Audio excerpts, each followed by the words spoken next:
Ladies and gentlemen, this is Clearfield Carnage 2.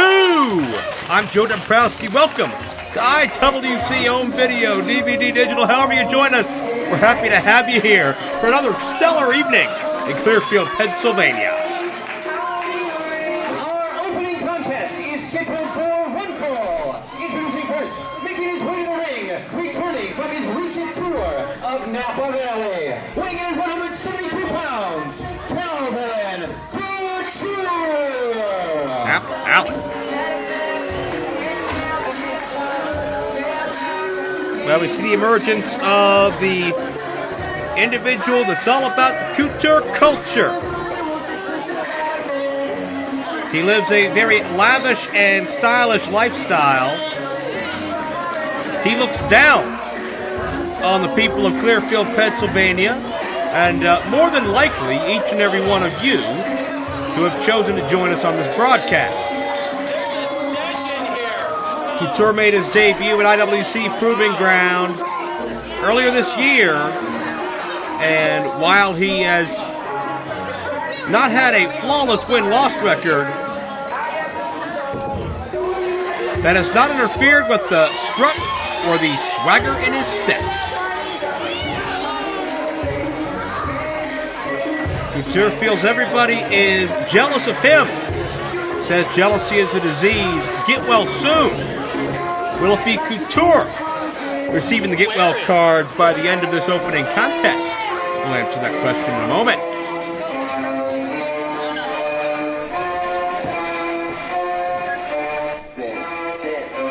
I mean, even though we stand alone, we stand together. Ladies and gentlemen, prepare for landing. Fasten your seatbelts. Thank you for flying Air Force Airlines. Oh, me. Call me the captain. Just play. They say friend.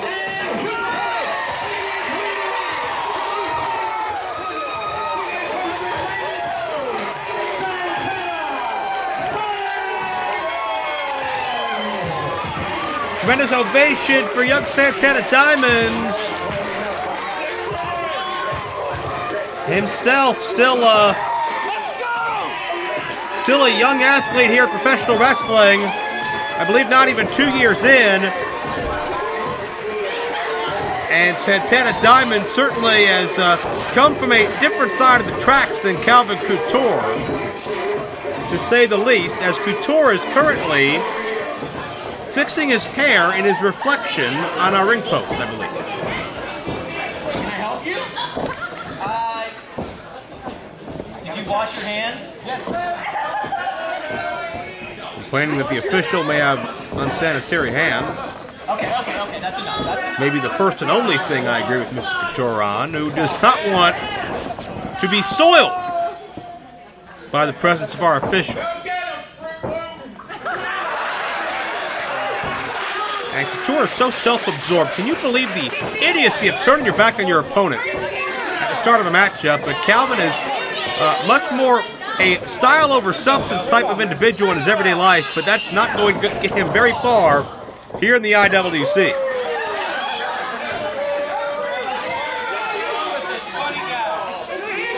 Now, question being, is this an ego trip? Is this a psychological tactic as Santana Diamonds gets very frustrated?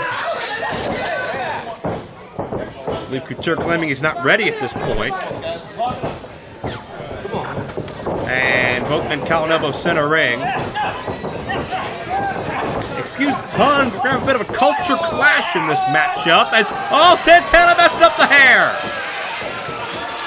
There's 3 or 4 minutes of hard work right down the drain. And I think you know what just got real, as they say. Couture with the go behind, and yes, Couture is still wearing that bow tie. Nice takeover from Diamonds after the standing side switch, and Couture has been humiliated yet again.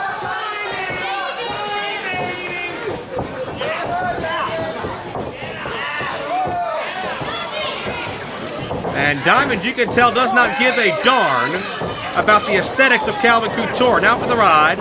Shoulder tackle. Couture set down in a heap. sure the last time I saw a human body fall at that rate of velocity.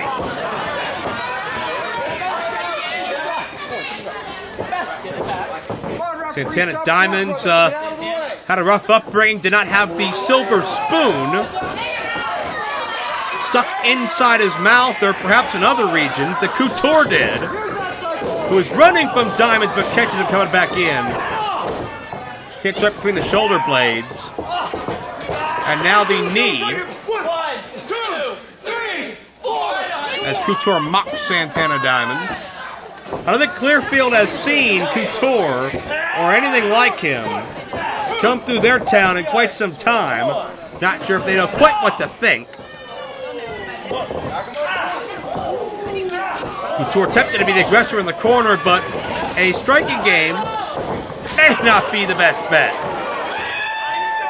Say what, Diamonds has a whole different style than Calvin, but hey, I've seen Santana Diamonds walking around with some gold chains, with some pricey replica jerseys. This guy knows style all his own. It's not Calvin's style, but worked for him. Maybe better in the estimation of many. As Couture able to sidestep, and man, Santana hits that corner hard. 2, 3, 4. I noticed Calvin zeroing in on that arm and shoulder of Santana, which gets hung up on that top rope. And of course we adjust the bow tie, because that's what matters. How's your boy now?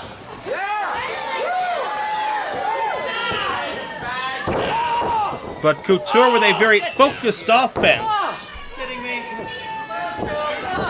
Here on an important night, we have championships at stake. We have a lot of bragging rights as well, coming off of Night of Superstars.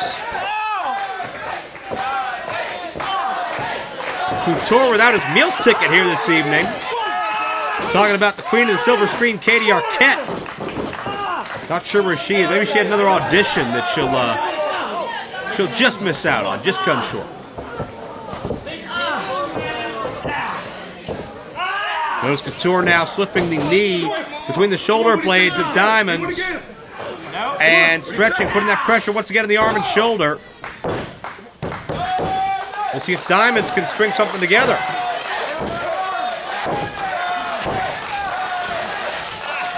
And I have never heard a reaction quite like this for Santana Diamonds. I think the town of Clearfield has really adopted him over the past number of events we've had here, as Diamonds is able to break the grip, come through with a full body slam, dropping the leg, nicely done. Diamonds stringing some offense together here. Will this be all to enough? 5 minutes gone by. 5 minutes gone by. But you can see the damage done as Diamonds having to take time. Favoring that arm and Couture to the eye. A cheap shot as Couture attempting a hurricane run. Hey, he got him! Couture takes Diamonds over. That was impressive. And into the arm drag, Couture has grounded Santana Diamonds, who seem to be on the brink of perhaps building some momentum here. Couture shutting things right back down. The Couture culture is winning out in this culture war with Santana Diamonds. Diamonds has made his way to a vertical base. Will that be enough? I think we've established Santana has the advantage in a striking game. Ouch.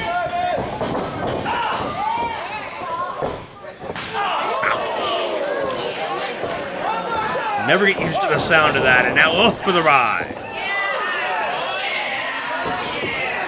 Calvin bouncing off of that corner. And Calvin got caught. Can he get the Hurricane Rod again? No chance. Folded up with a set-out powerbomb. Oh, that was beautiful.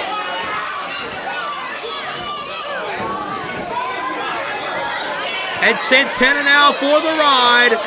High risk, gonna take to the air. Drops the elbow right to the sternum. That was all impact, but wasn't enough. Calvin, I'm not sure if it's instinct or it's brains or what it is, but Calvin rolled to the outside, perhaps sensed this matchup slipping away. I'm dead.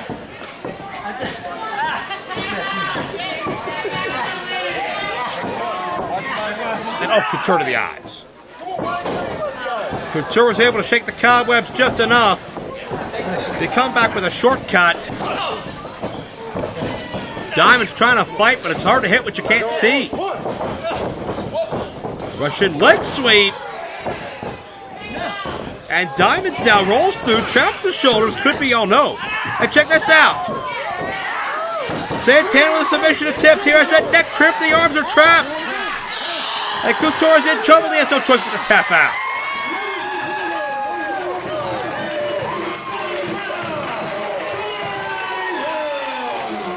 That diamond lock, or whatever you want to call it, of Santana Diamond comes into play, captures Calvin Couture.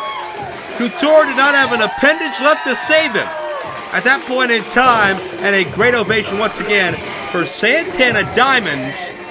You gotta believe Couture's ego will recover, and so will the hairstyle, but pretty much everything on Calvin Couture damaged, courtesy of Santana Diamonds. Here in your opening contest, Combat Clearfield 2.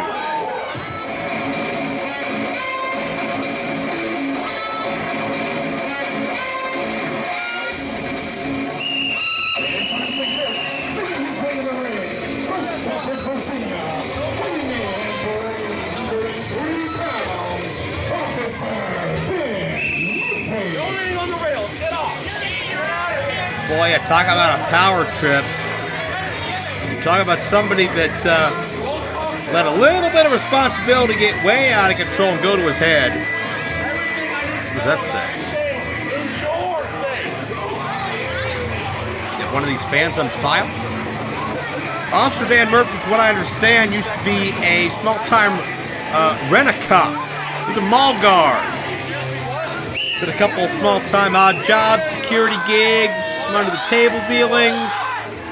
But Officer Dan decided to undergo the belief he was above the law. He was responsible for enforcing the law no matter where he went. He had his air security, looks down at everybody else. The kind of guy that'll try to haul you into the station for jaywalking. That's Officer Dan Murphy in a nutshell. Officer Dan would probably help a lot of politicians unjustly fill up some prisons. And take a hefty bribe on the side for it. But he'll have a real struggle. He may have to call for backup with this man.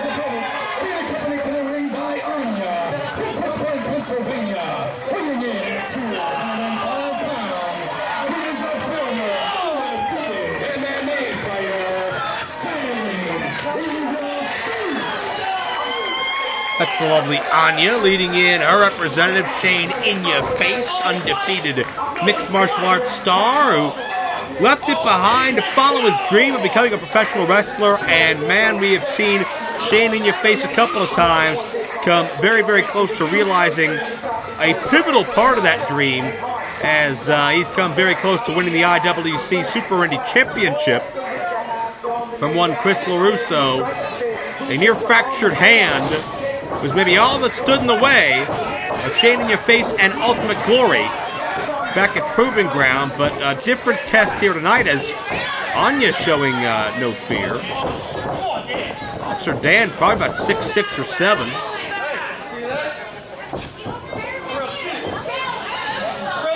And Officer Dan no longer filing the paperwork. Now he's going to get out on the field and do the tough stuff. So we hope.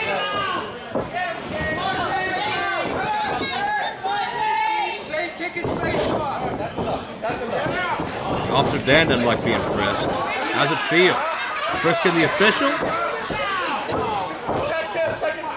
I'd be surprised to see Officer Dan try to sneak in a can of mace, maybe, or a billy club.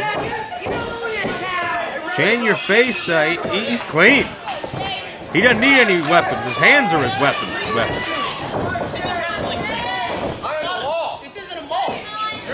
Jaw jack with both men. Officer Dan only had a couple of matches here in IWC. Shane InYaFace going to come into his own. I believe this is Proving Ground Class of 16 versus Proving Ground Class of 17, if I'm not mistaken. Much like our opening contest. And And both men collar and elbow, and Shane InYaFace taking care of Officer Dan, and InYaFace is just that, living up to his namesake, not letting the size discrepancy, and certainly not letting the daunting attitude or just that condescending demeanor of Dan Murphy interfere as Dan goes down to the knee, I believe. Clubbing blow. Stay down. Officer Dan is at his best. He can just overpower you. Just smother you. Double handful of beard, and Shane InYaFace now going to his instincts, those body shots. Able to create some distance. Will opportunity follow? It does.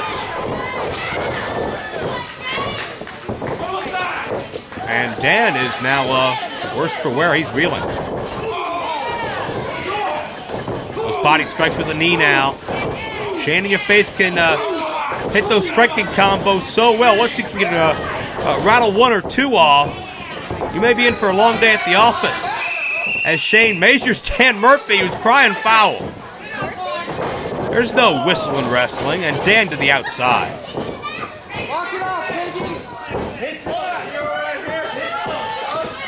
Officer Murphy, you're out of your jurisdiction, sir. And Shane grabbing onto whatever he can, but Murphy, the opportunist, found an opening, now working in on the knee of InYaFace and off. That right knee drilled across the ring frame. Excuse me? Let me get you after the show. Dan threatening to arrest fans after the show. Oh, and again, focusing on that knee of InYaFace, and that's going to interfere with Shane's ability, his kicking game. If he doesn't have the proper balance, his fists will not have the same velocity, the same impact behind them. Smart maneuver by Murphy, who was just relentless. Thought for a second Shane might be ready to make a citizen's arrest, so to speak. Nothing to do.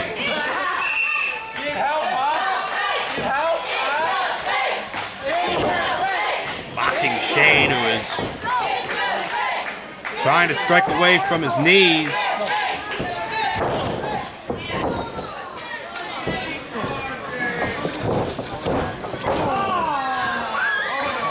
There's that relentless offense once again as Shane is on his back, but he's still getting whistled.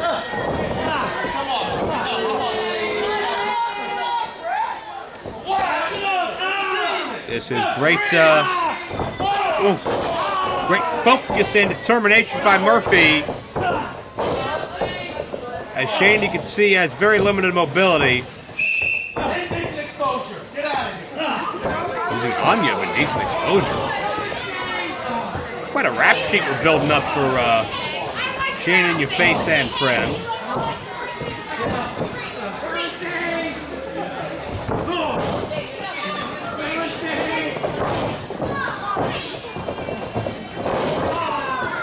And Shane trying to fight back. That's that competitive spirit that's never going to go away. Shane cannot put weight on that knee. And that is going to severely hinder his opportunities to work his way out of the grasp of Murphy, who hit a stomach breaker before the overhead gut-wrench suplex. Shane in a bad way as of now. The elbow down to the knee, and you can see again Murphy is just zeroing in.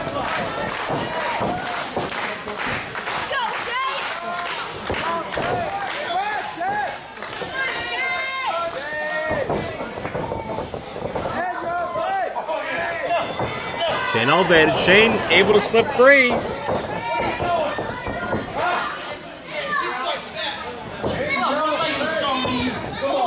Still can't put any weight on that knee, but daring Officer Murphy to come through. And a right hook for Officer Dan's troubles. Oh, Shane taking a high risk. This may not be wise. Oh, it wasn't. Shane slipped off that top rope, and it was absolutely because of the damage done to the knee. And Murphy right back relentless. Shane left himself exposed, left himself vulnerable. And again, those are not the instincts of Shane from the MMA world to climb to the top rope. Shane tried to take a chance to neutralize the size advantage of Murphy. It did not pay off, and Shane is back in dire straits.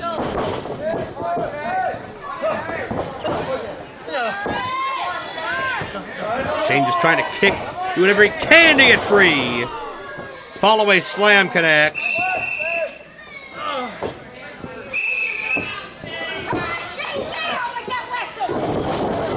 Oh, nobody there in the corner. Look at this. German suplex. Oh, my gosh. Dan landed high. Could this be all to it? Oh, it is that time. No question about it.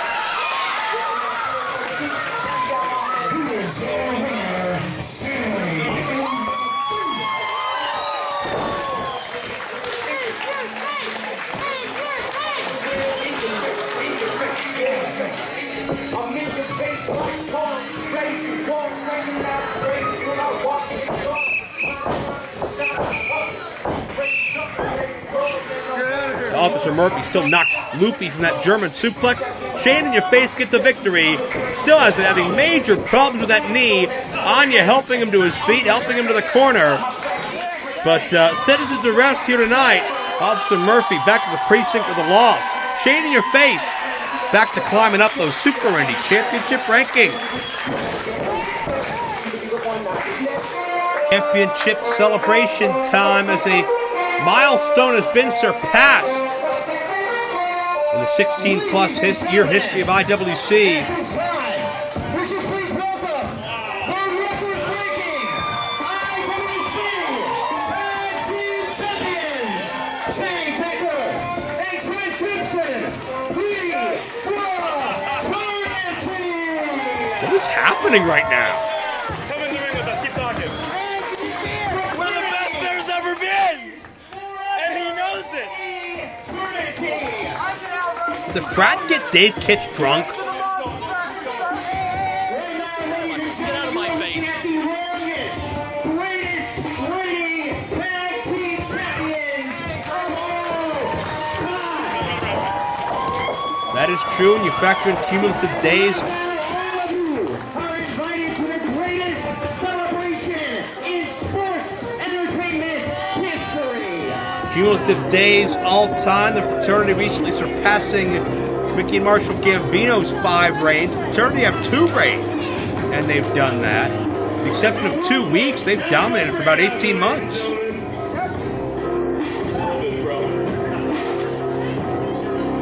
Clearfield, what is up?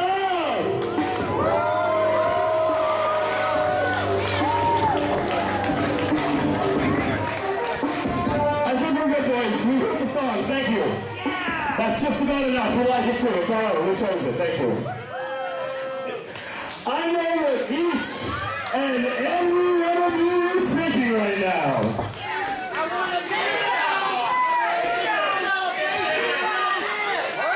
What the hell is a credible tag team doing in a single town like Clearfield?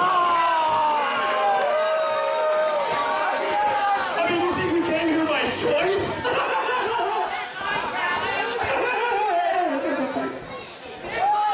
So what we're going to do is this. We told you before, it's the celebration of a lifetime. 16 years, there's never been better. So what we're going to do with this case of Miller Lite 3610s, we're going to sit right here in the middle of the ring with our boy, the most jacked up ring out of all time. See you, baby. And we're going to spend the next 3 hours drinking each and every one of these beers until the main event where we so helplessly belong. I wish I could stop, but fraternity is eternity. Up the pain. Open him up. Open him up. Nobody's coming. It's okay. Just open up. We got time. I can drink water too, boys. It's okay. Damn it. Number 1. What?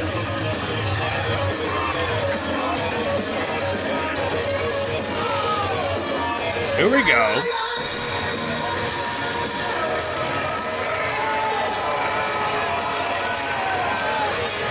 I know somebody that may object to the celebration, which has apparently been unceremoniously ended.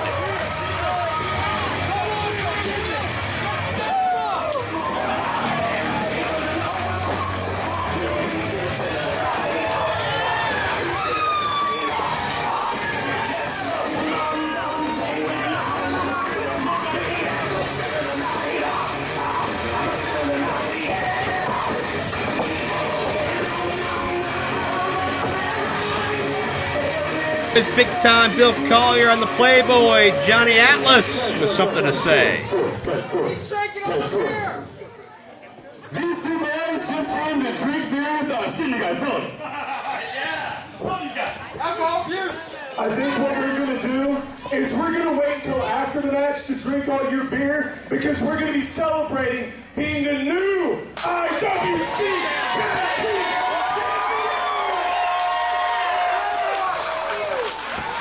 And we're not going to wait. Not gonna wait, I heard that before. Boys, please. If you could just direct me to the nearest steroid dealer so my good friend said I could just get jacked up like you two big strong men, that would be great. Come on, guys. No. And if you want to get any inch closer to those tag team titles, you're going to have to wait to the main event. We're playing around. Ta-ta. Champions for eternity, dog. Go get some real beer. Get real beer. Yeah.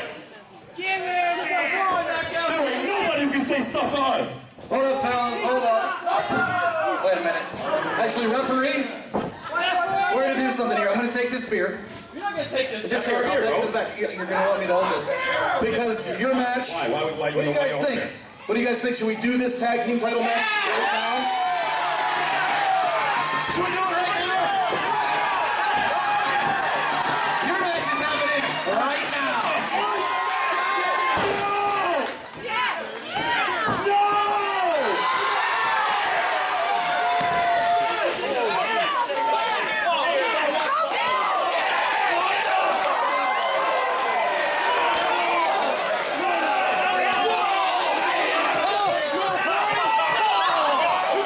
Energy here is certainly palpable.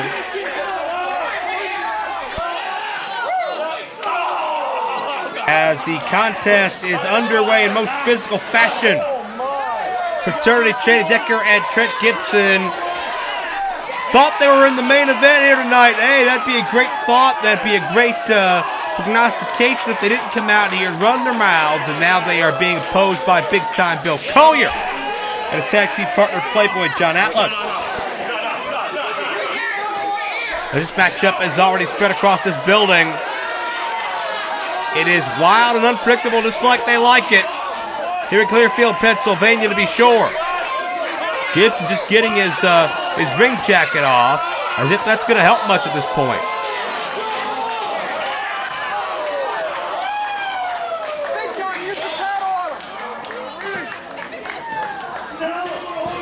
The violence is out in full force at this point in time. And I like the odds of Collier and Johnny, a first-time IWC tag team. Not sure if they've teamed anywhere else before, but they got a heck of a chance here.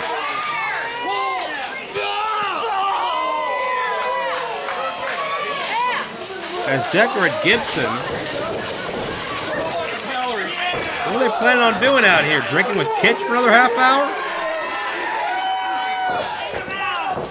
They are not prepared at all, but once again, as usual, their mouths got themselves into this mess.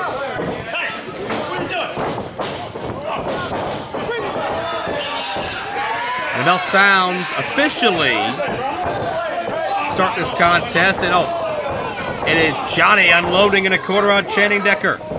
Gibson not even on the apron yet. Close line nicely done. Playboy Johnny Atlas, about 4 years in the game. Bill Collier, the veteran. He has seen and done it all. In and out of IWC, and Decker. He got Deck, not a clue where he is. What do you guys think? Should we get him up?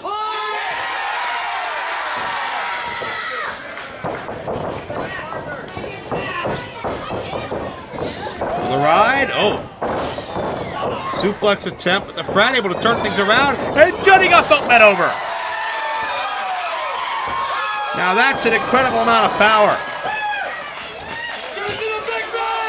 Very impressive.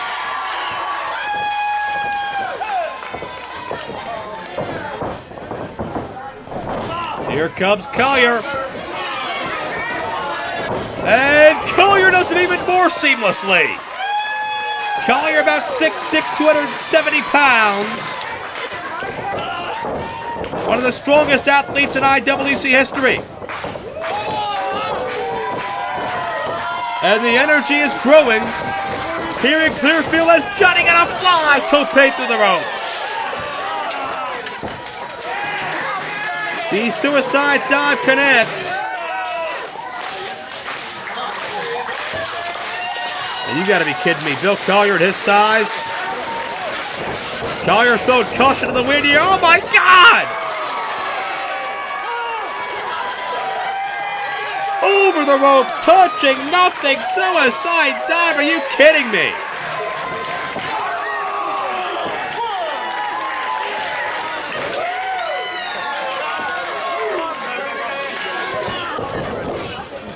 You could tell that Collier has come out here motivated and inspired. And Gibson grabbing onto the foot of Collier, who, oh my God. Oh, Decker just tripped up Collier, who was in free fall. Back of his head hit first. On that turnbuckle, I think Collier's head hit behind the pad and into that unprotected or barely protected steel bolt. There's a small piece of that bolt in between the turnbuckle pad and that covering behind it. I think Collier's head struck right off of it, and the Fraternity go to work. And again, this is why the Fraternity have dominated. Only 2 weeks have separated them from a 19-month title reign. And that is certainly unprecedented. More days than any time in history.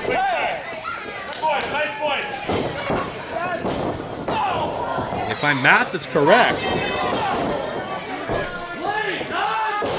they've got to be closing in at about 600 days. Gibson and Decker frequent tags. They keep Collier on their side of the ring. And cutting this ring off at its hypotenuse. If the Frat are victorious tonight and continue this celebration long into the night, certainly it's going to be one more notch on their belt we are not going to hear the end of anytime soon.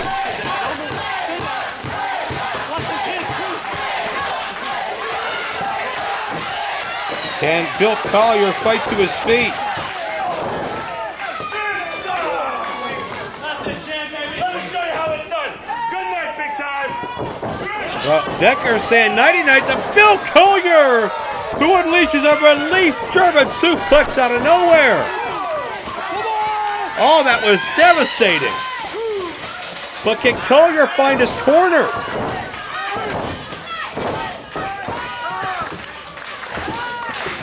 These people are supporting Collier as best they can. But let's face it, he's had a lot taken out of him thus far in this contest. And Decker finds Gibson, and here comes Johnny Atlas. And I'll tell you what, Atlas was a great tag team partner choice of Collier.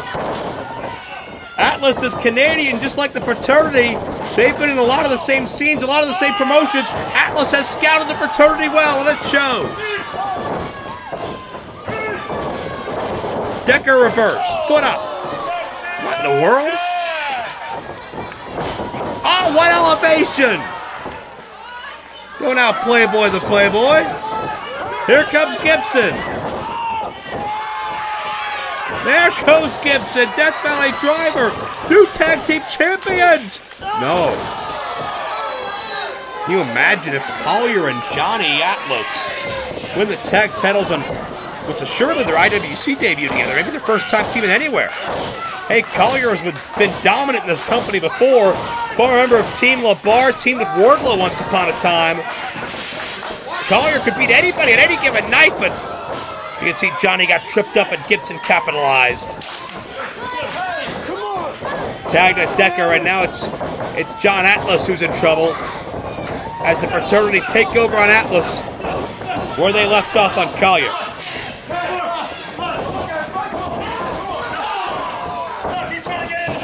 Series of shots in the corner as Decker is just instigating Collier further. Doing his best to get a rise out of Big Time, who's got a temper. To be completely honest with you, man, sometimes it's tough for Collier to control himself as the Frat, a legal double team for a moment. Oh, here we go.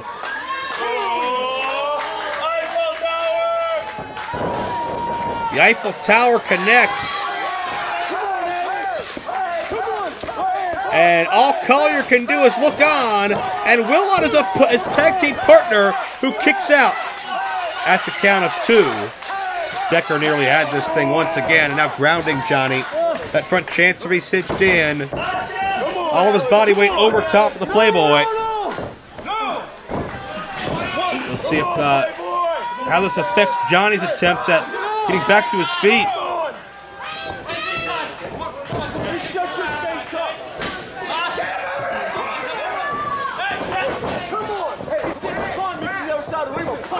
Johnny, he's up. He's creating some opportunity here, trying to break the grip, but Decker can sense the tides turning, and Johnny deposited to the outside. Bad-mouthing Collier, and here comes Gibson on the floor to take care of Johnny.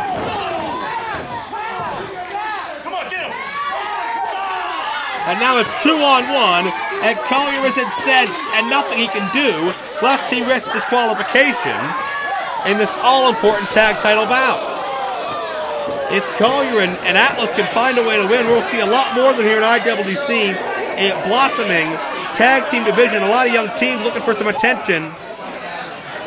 From Team Storm to Lavey and Haught, to Mega Flowers to Red and Smooth to now Collier and Atlas. And it just keeps growing.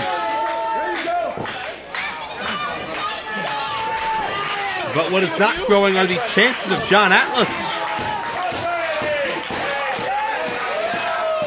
Here, Fraternity is eternity once again, but it has felt like an eternity since Atlas has gotten to the tag as Decker sends Atlas back into the corner.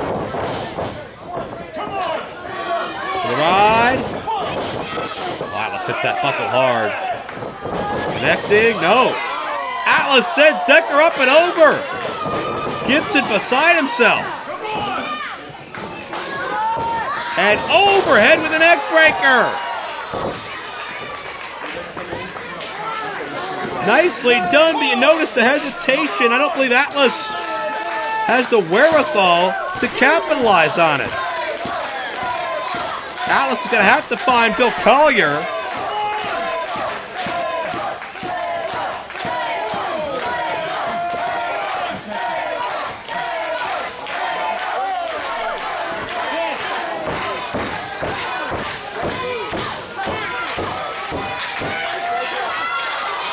And check this out. Gibson's tagging Decker, and Johnny's got Bill Collier in the fold.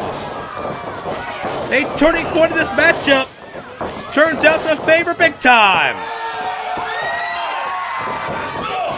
Big Time's main event at IWC events before. Could he end the celebration of the Frat once and for all?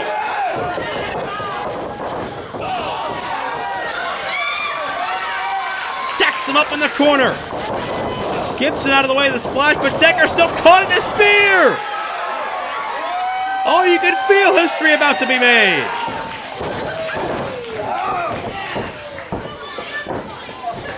Well, I've seen this before. Decker is begging for help here. Oh my God. Can he get the same distance? Oh, he does. Bodies falling outside the ring. Gibson sent to the floor. Decker trouble. Look at the agility of Big Time.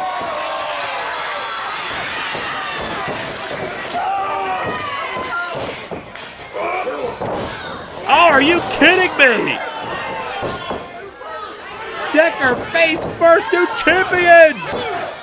Oh, Gibson in the nick of time. Man, we were less than half a count away, and you can sense the desperation in the body language of Trent Gibson.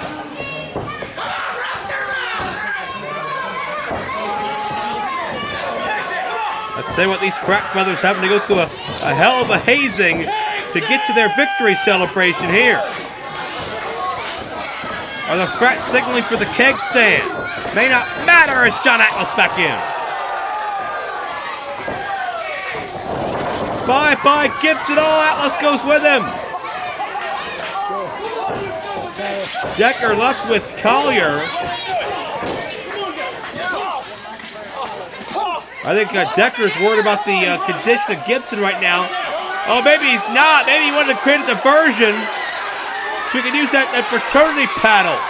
That thick wood. Collier doesn't see it. Oh, Decker never saw that coming. The right hand connects. Oh, but get Decker caught. Collier coming down. That fraternity paddle countered the power bomb, and the fraternity just barely eked by.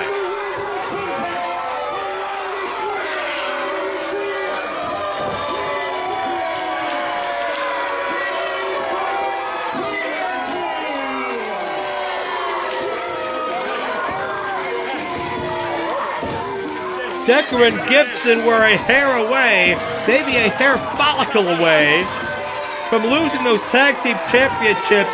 The people could feel it coming to Atlas and Collier. That paddle was the instrument. Thank you, David Kitch.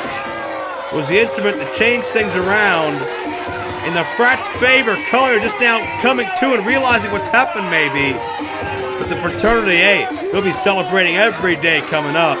That's just what they want because their championship cumulative day streak is going to keep on growing for at least the next few weeks. Fraternity retain the titles here in Clearfield.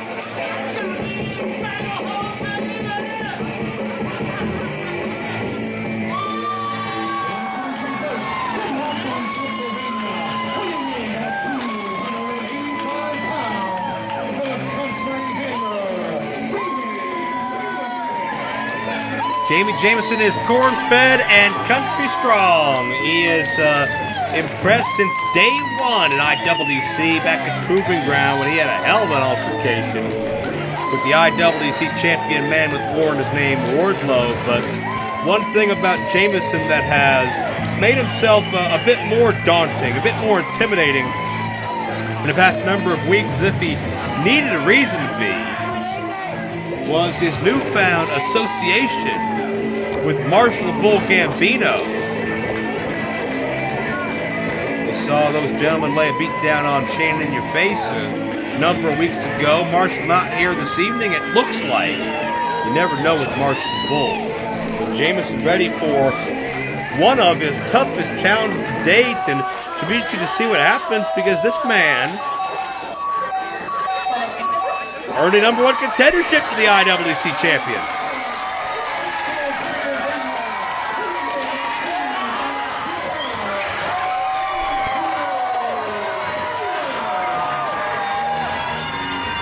Palace defeated Jack Pollock in our very first event in Wheeling, West Virginia a few weeks ago to cement his spot as #1 contender to Wardlow.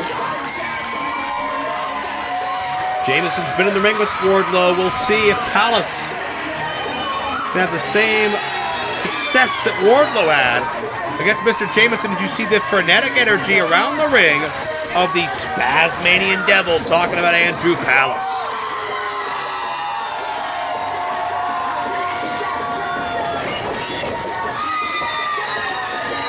There's nobody that brings an excitement level. Nobody that's able to turn the volume up to 11. Quite like Andrew Palace. Two-time Super Indy champion. And one of the most unique and eclectic personalities in IWC history.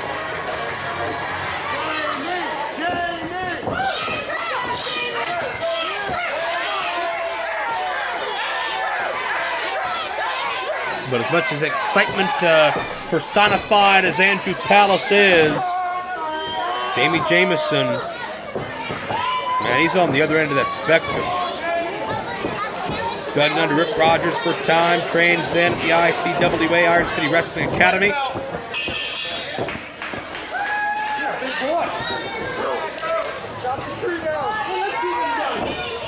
And again, we're looking at a couple of athletes who came up through the IWC system as Jameson showing off his power, his muscles. Palace going to reciprocate? Not bad. This was the WBF. I know the technical names of these poses, but perhaps we'll consult that later. But if I'm Palace, I'm not sure what I'm going to do to conquer Jameson. This is a great test. It's not a warm-up. It's not a tune-up. This is a major test. Jameson is capable of beating anybody on any given night. But Palace needs an opponent like this if he's going to face 6'5", 275 of Wardlow.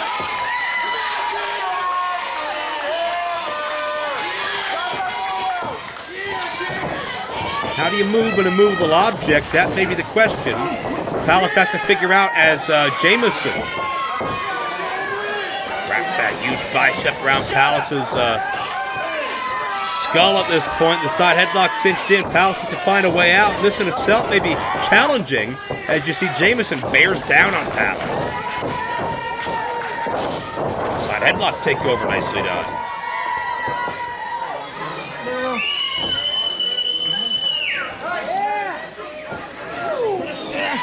And if Jameson can keep Palace on the mat, Palace can't hit and run, stick and move, and use that speed to his advantage as Jameson sent in.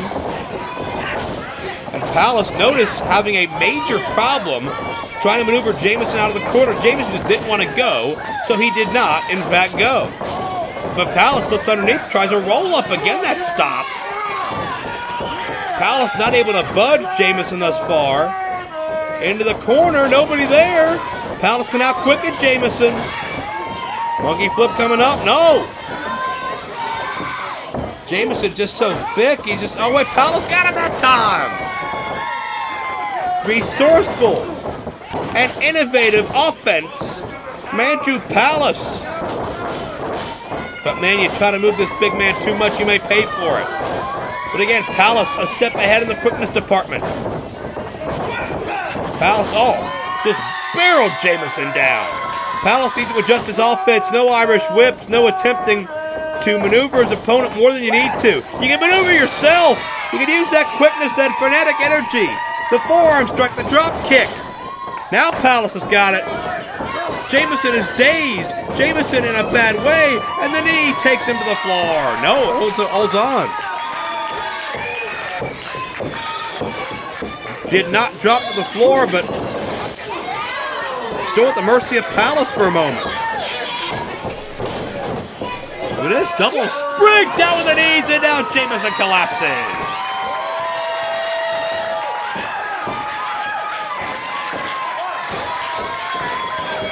I love Palace's innovation. You gotta love him thinking on his feet, vaulting down with the knee strike. I love it.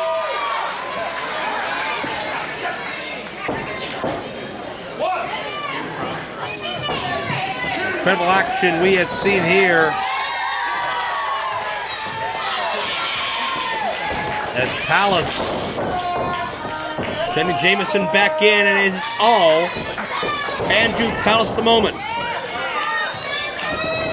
Jameson has been dazed, he has been rocked, but he can recover. Oh, God, got the foot off. I should say the knee, the modified backbreaker, and follow through clothesline. Just like that, Palace on the mat, and Jameson, who's got to be the better part of 300 pounds. Go, your fall.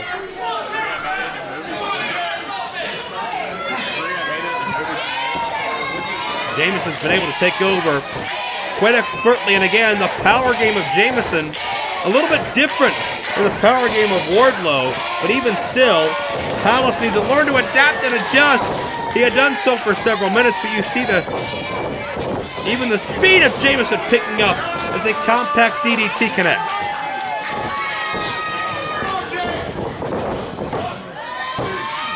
Two count is all Jameson will get.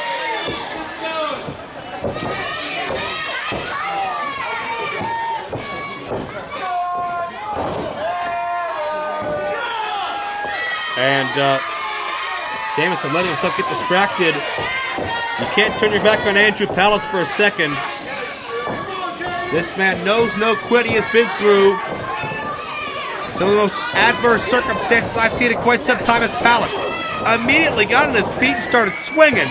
But you notice one knockout shot by Jameson, and Palace looked to go limp before he hit the mat.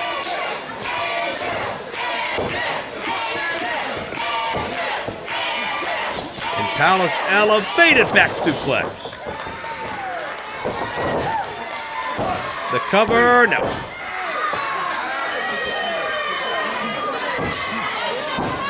And Palace, you can see, is very slow to the draw at this point. Palace has created an opening, created at least some distance, but has not been able to capitalize. And Jameson is now toying with Palace. That has been standing on his hair.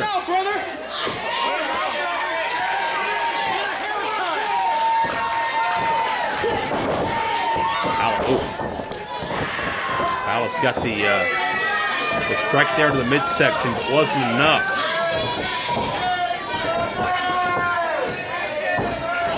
And Palace, snake eyes, Jameson had a steam, and oh God, what a debilitating clothesline. That could do it right there. You got to consider this a mild upset. Jameson, only a few months in the game, has beaten Palace. No. You got to believe somewhere watching this footage is a very devilishly smirking Marshall the Bull Gambino.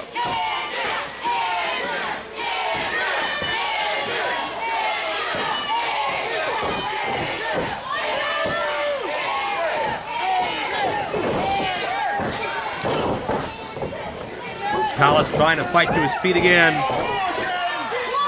Up to a knee, daring Jameson for more. That could be a dire mistake. Palace with everything he's got. How much does he have behind these strikes? No, Enziguri connected! Jameson had caught the foot. Almost feel like Palace wanted him to. Great adjustment there. And oh, no, hernia driver on this big man near 300 pounds? No, couldn't support the weight. Can't say I'm surprised either. And if Palace's signature maneuver is not going to work here, what will? Oh no, Palace elevated to the floor. Palace with reckless abandon, no control over how he landed. And Jameson now to the outside with Palace.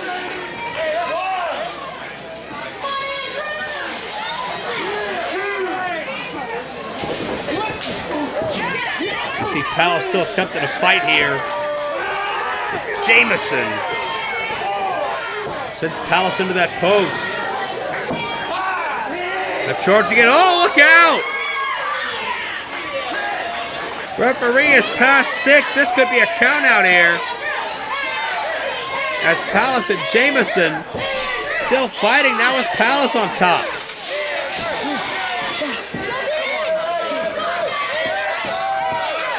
Jameson back in and Palace barely back in. Oh, dropping the arm across the knees.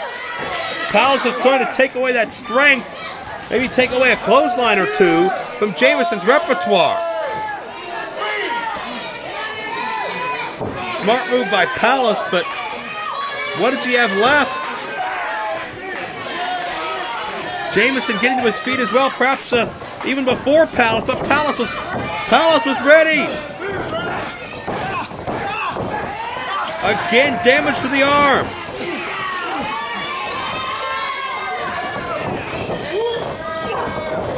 Oh, Jameson rocked, but comes back with a shot of his own. Palace getting that head of steam. The momentum carrying Jameson over as well with a straight boot to the mush.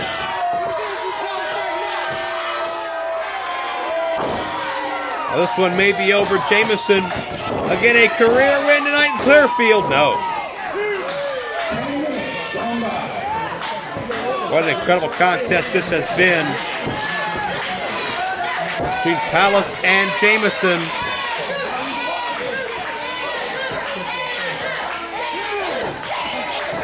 I'm not sure what these athletes have left. Oh, Jameson torture rack. Well, went for a knee strike. Palace counters. High ankle back suplex. Man. Jameson got stunned.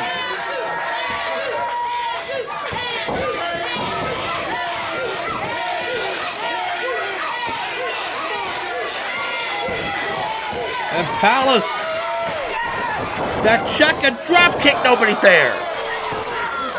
Jameson was a step ahead, and back to that torture rack. Can he get the knee this time? Oh, he does. Oh, Palace's head snapped back. Jameson's going to have him here. Jameson's going to get him. Oh, I thought for sure Palace was out. Palace working on instinct or muscle memory or something, but Palace looked to be out cold. Maybe a mild miracle that Andrew Palace can continue in this match.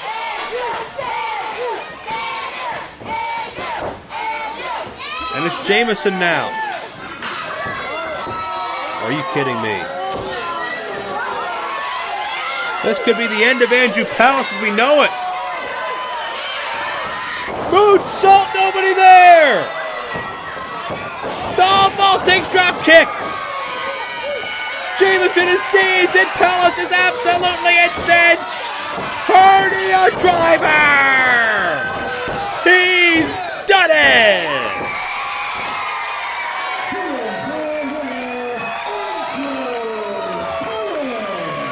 Oh, just when you start to write off and dismiss Andrew Palace, he comes out with an absolute offensive explosion of energy, impact, and consequence. Jameson, man, what a fight this was. Jameson's going to be a player here in IWC for a long time to come, and Palace earned this one. If Palace can do the same to a big man named Wardlow, this man may be your next IWC champion.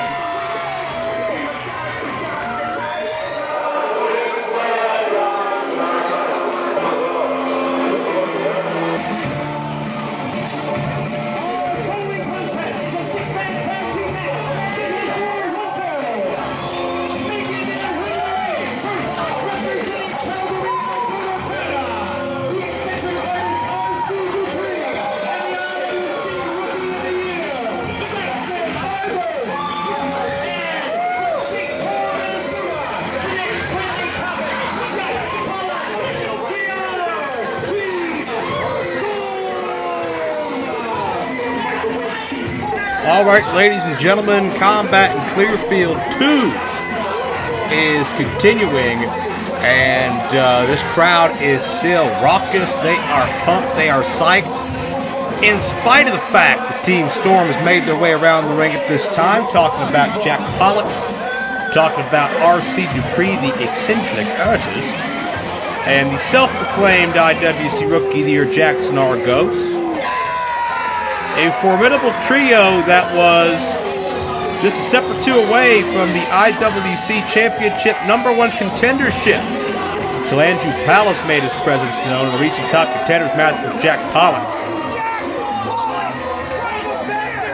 Pollock has certainly not forgotten about that fact.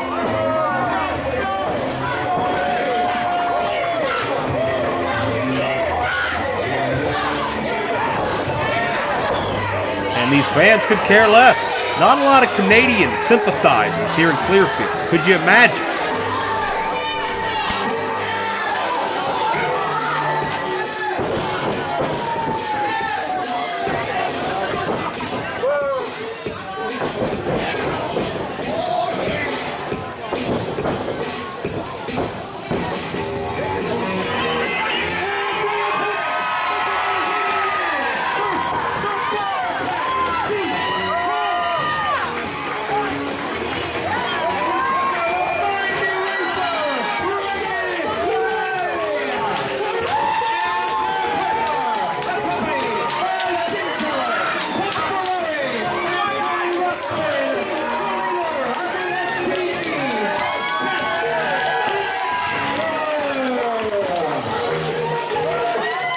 Clearfield Carnage 2 rolls on. I believe I may have gotten my Clearfield alliteration a little bit backwards earlier on. Be that as it may, You want to talk about some individuals who maybe described as a little bit of backwards, maybe self-described as such. Talking about a bunch of misfits, bunch of oddballs, but you know what? They wear that freak flag with honor. And they're all Americans too. At least I think so. Talking about Remy, Lavey, and Keith Haught. And the leader of the sexy talented dudes, the STDs, of course. The one and only veteran chest flexor.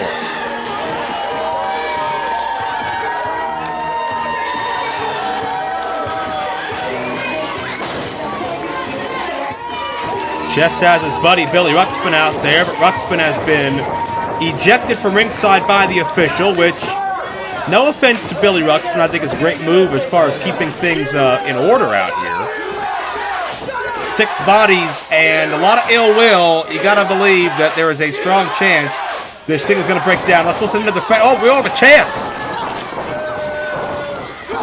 People coming alive for Flexor, Remy, and Haught, but Team Storm from the blind side, but perhaps not paying off. Remy, Haught, and Flexor able to turn the tides. And a midweek collision, Team Storm falling all over themselves to the floor. Remy and Haught had an amazing night in Wheeling, West Virginia a month ago, when they defeated Argos and Dupree with the aid of Ricky the Dragon Steamboat. Steamboat watching the back of perhaps IWC's most inspirational tag team. Gave them a big boost and kept the playing field level. And Remy Lavey's an athlete that just gets better each and every time he comes out here. Former IWC Tag Team Champion with Keith Haught.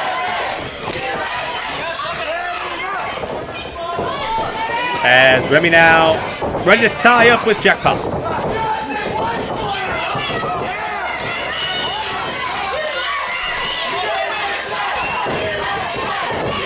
Crowd is still electric for, by default, Team America. As Remy applies the hammerlock, but Pollock able to switch things over. The side headlock nicely applied, and again, of course, all members of Team Storm have that amazing pedigree, that top-notch training up in Calgary. Lance Storm only trains the best as Pollock, taunting these people, pays quick hits and Remy underneath. Gotta wonder if maybe he's attempting a bit of an homage to Ricky Steamboat as the drop kick sends Pollock back into the corner.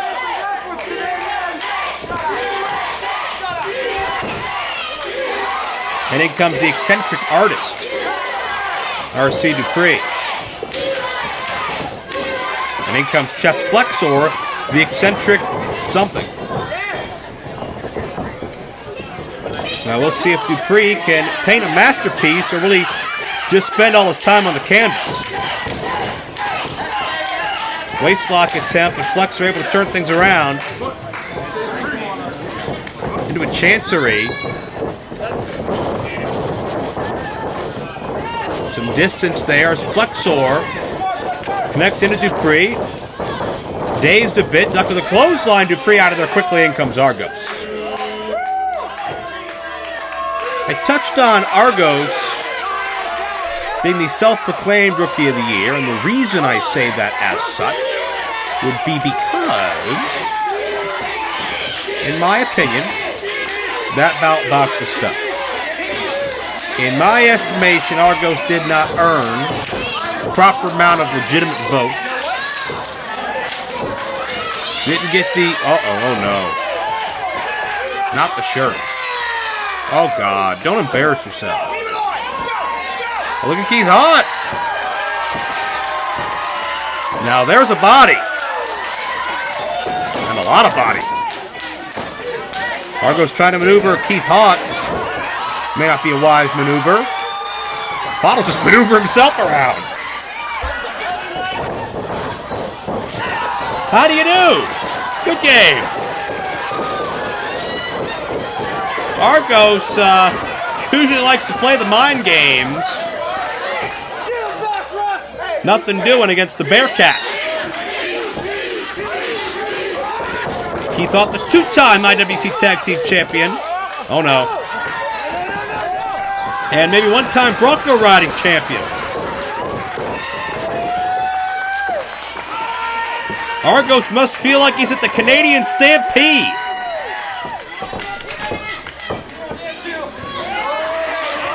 And Haught wants a little bit of Pollock, too. Oh. Well, Pollock not here to have a good time. Mocking Keith Haught, who's not going to take it. Oh, you got to love the fight, the gumption, the fire of Keith Haught, who's just maneuvering everybody around. Argos as well. Oof.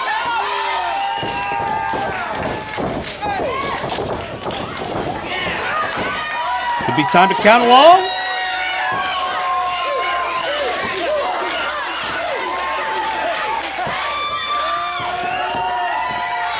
And Argos is way deep in there.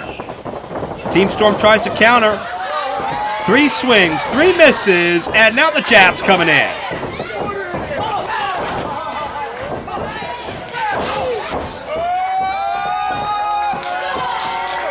Stop. Oh, that didn't work. Bit of bionic elbows, if you will. Some clubbering here in Clearfield, Pennsylvania.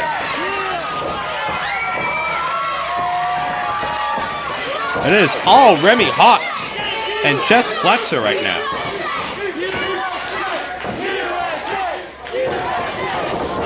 These people still coming alive at Pollock. Able to catch Keith Haught in the corner. Haught trying to direct some traffic of his own here. And, oh, that was ill-advised by Haught. Pollock had too much time to recover the side Russian leg sweep. Nicely done. And there you see that aggression, that frustration of Jack Pollock. Just about 3 weeks removed from losing the #1 contendership to the IWC Championship to Andrew Palace. And you know Team Storm has a chip on their shoulder because in their eyes they believe, without a doubt, they are the 3 best athletes in this organization. Oh man. Impressive double team. Ginger and Pump Ferrari, concerned look on their faces on the outside. As Argos wears away at Keith Haught.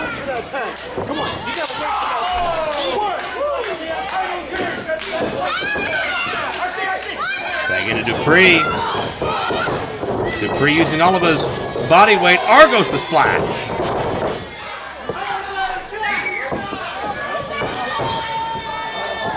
What is this? Measures him. A most eccentric leg drop. Only gets a near fall. Dupree has so many great Renaissance painters, so many great artists, so many great pioneers of their craft that he studies, from Rembrandt to Van Gogh to Courier and Ives to Chains from DOA and on down the line. So many different people on his palette that he draws from each and every time he's in that ring or he's in his studio. That makes him so dangerous, you never really know what he's thinking. And it's time for the Jaxon 5. 2 is 3. And 4th one. Oh, that 5th Jaxon will get you. Nobody there as Haught rolls onto the way of Tito. And we are set for a tag if Pollock can get there. Hey, Pollock.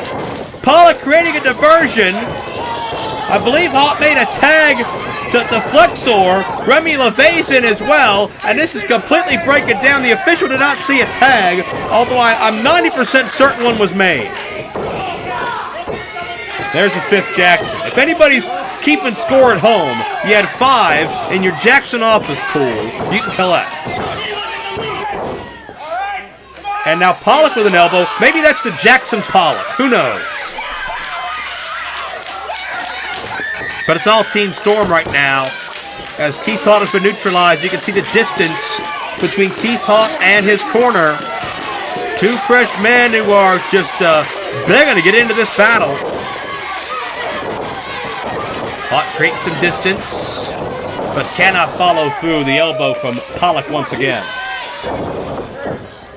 Into the cover, finds two only.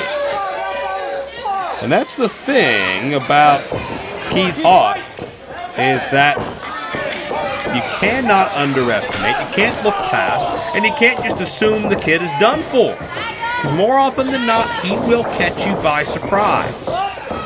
To the ride now, Haught elevates Dupree, who's now the legal man. Dupree looking for, oh no, no, no! At least he's wearing something under the, and Argos all hung up, and Haught is not looking much better. Oh my gosh, we found a match. It's Argos' face and Haught's rear end.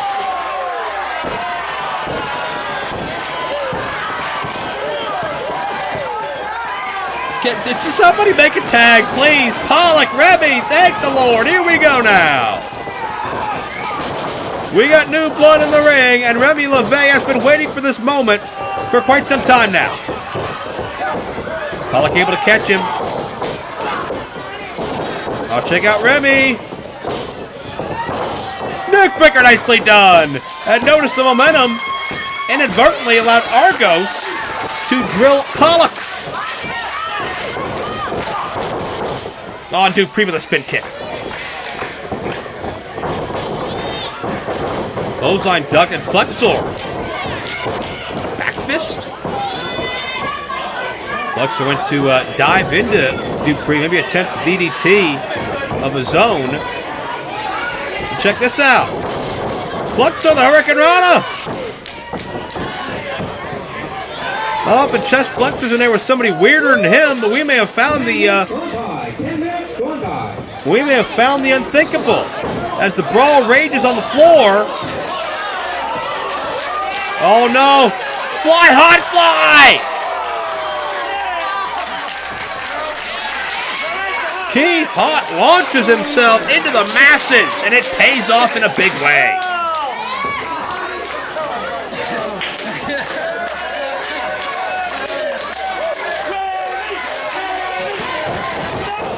Now Remy coming in, Pollock able to cut Remy Lavey off at the pass. Great timing by Pollock, and he got a near fall there. Flexor may be the only thing that saved this matchup. Remy was trapped tight. There's that variation, a modified Tamikaze. Flexor not the legal man, I don't believe.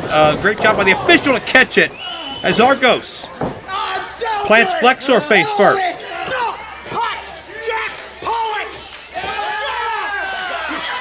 Argos is always in a perpetual bad mood, and that's not going to make things any better for him. The high kick, the sling blade. There's some of that team chemistry from Haught and Remy.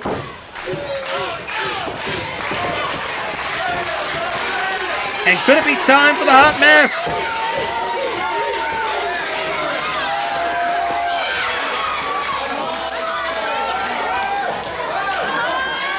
Keith Haught is way up high.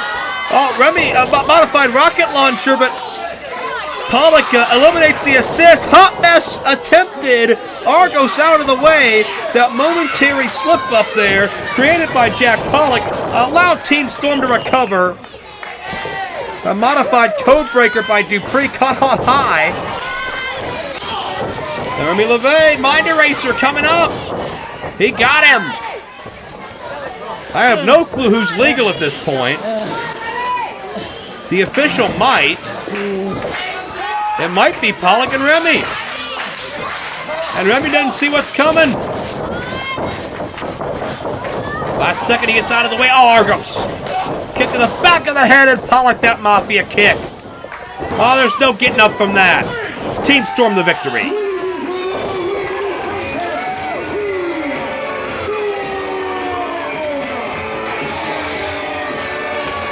Team Storm the victory. Team Storm the success once again, battling back. From what we saw transpire in Wheeling, West Virginia, it was a very bad night for this trio. Been able to start turning things around here this evening. in Clearfield. And you got to believe that Pollock still has his sights set on the IWC Championship. Team Storm, you got to believe, are looking at the tag team division as far as Dupree and Argos are concerned. What is this? Now this is uncalled for. Pollock driving the chair right to the midsection of Flexor.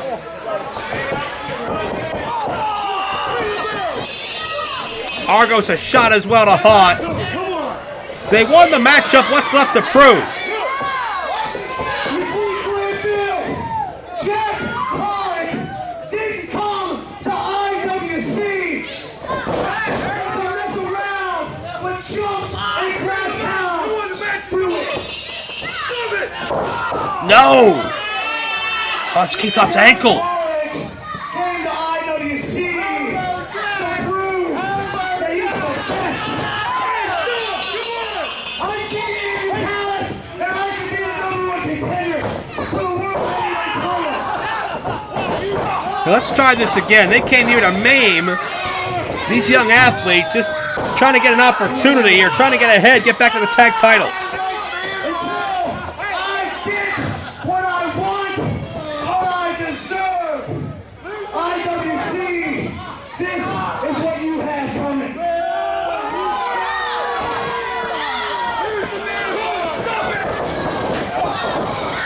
Come on! Can somebody get out here? These young men, Remy and Haught, may be seriously hurt.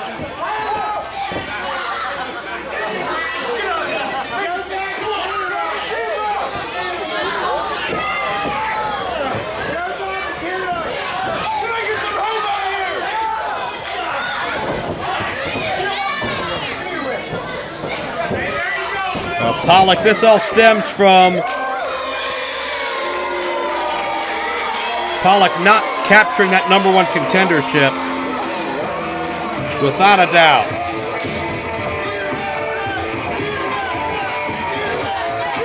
And Remy and Haught, unfortunately, the innocent victims in all this. But if there was any doubt, any denying the dangerous streak in Team Storm, that unfortunately was example 1A. Pollock is not going to go away, and with the numbers game on his side, there may be a lot of athletes in IWC paying penance to the Canadian sympathizers sooner than later. A very insightful man, Mr. Meramec.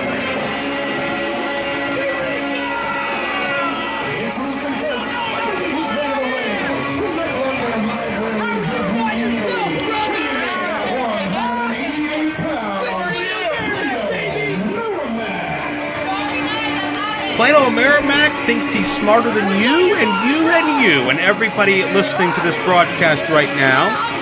The would-be philosophical genius has studied for much of his life as a very learned vocabulary.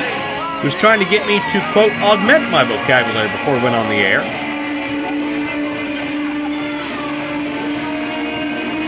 Very full of himself.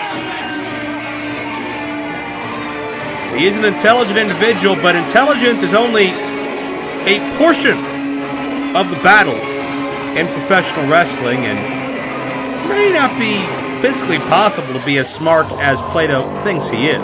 Time will tell.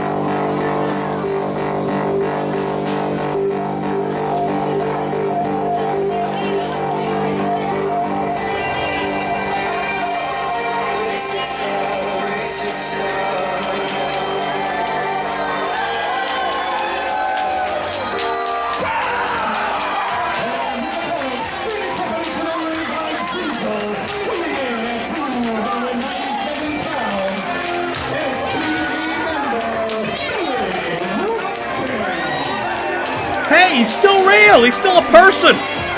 Billy Ruxpin, the often thought imaginary friend of Corey Futuristic, saw him make his debut back in Proving Ground, and he is still really excited to be here. Ginger accompanying Billy, the newest STD, sexy talented dude.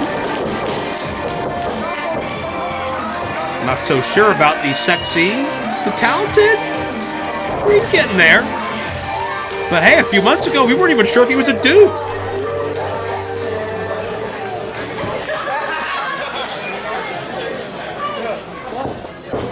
My name's Billy Ruxpin. Nice to meet you. Kick him in the stomach. Billy's really excited to meet his opponent. Leave right now before it's too late. No. Billy Ruxpin giving Plato a little bit of attitude in return. As a special bonus attraction gets underway in Clearfield, Pennsylvania, Ruxpin v. Meramec.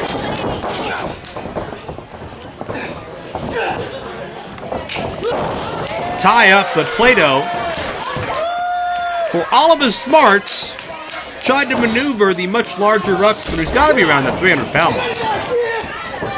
I believe Meramec introduced at 188. Tie up again.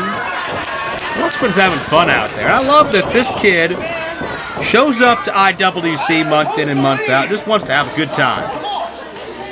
And like Ruxpin's equally, if not more so, excited to be here than many of our fans. It's an infectious excitement that really permeates throughout this building.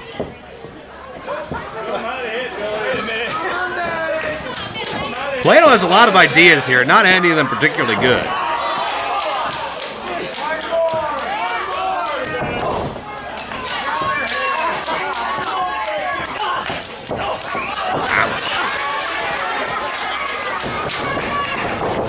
Ruxpin coming back with some shots there as Meramec elevates himself. And nowhere to go.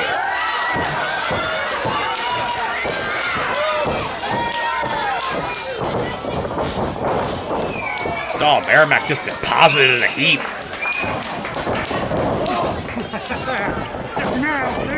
Chancery.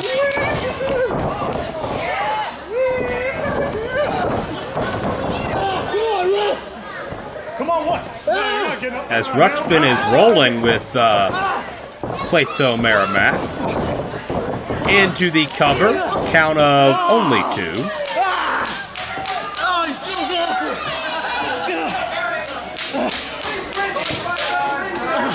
Now it's Ruxpin thinking a little bit. Maybe he's getting a little bit philosophical.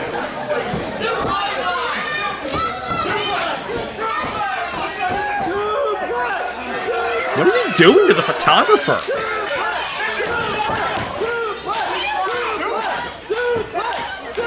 Is Ruxpin asking for ideas on what he should do? He asked Ginger. Ginger's not exactly Mildred Burke out there. I'm not sure if she had many suggestions, and I'm assuming getting punched in the head was not one of them, but Meramec had that idea in mind. Drop kick nicely done. Hook of the leg, no.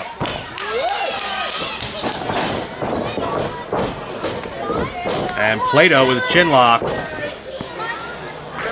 on, bro! Anybody home? Huh? Use your brain!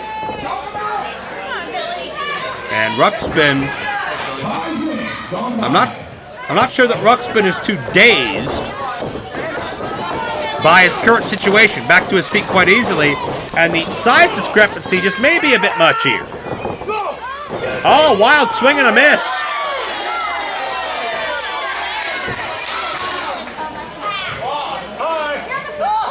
Hey, how you doing? Goodbye. God, that was physical.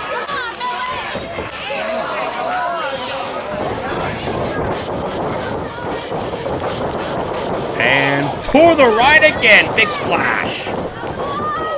And a huge spear.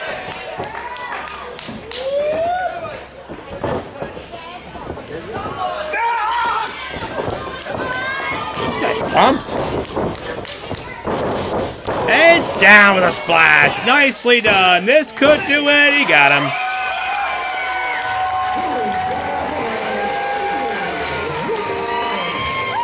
Plato Meramec may have read a whole bunch of books and may have been a Rhodes Scholar for all I know. Maybe he's in Mensa. But I'll tell you what. Bottom line, at the end of the day, he just couldn't find a way to overcome the power. Just the bizarre energy that Billy Ruxpin brings to the table. I can see why people thought this wasn't a real person at this point. I wouldn't believe he's not a real person if I didn't see him. But Ginger cheering along as Ruxpin wins in this bonus attraction.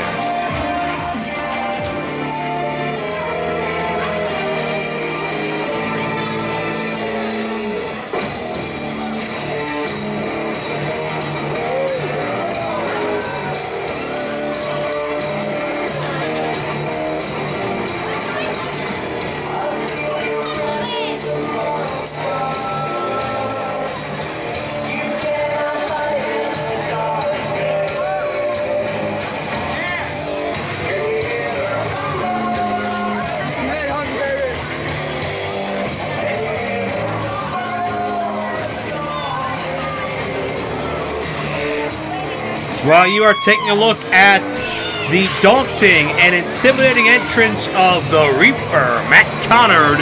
He is the challenger in the IWC Championship matchup this evening in Clearfield, Pennsylvania. And it's a matter of weeks ago, Conard was nearly one half of the IWC Tag Team Champions, teaming with Gory, the Headless Horseman. They have a rich storied history. They nearly unseated the Fraternity in TLC rules with an endorsement. The current WWE Raw Tag Team Champions, Matt Jeff Hardy. That's pressure. Conard thrived under the pressure, even though the Fraternity were just a hair more resourceful on that night.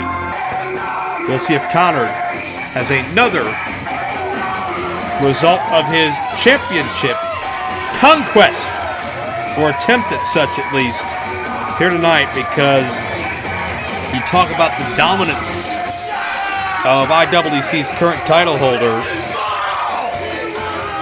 Wardlow has ended the careers of more IWC legends than anybody I can think of. And you can add Rocky Reynolds and Gory to his list of conquests earlier this month.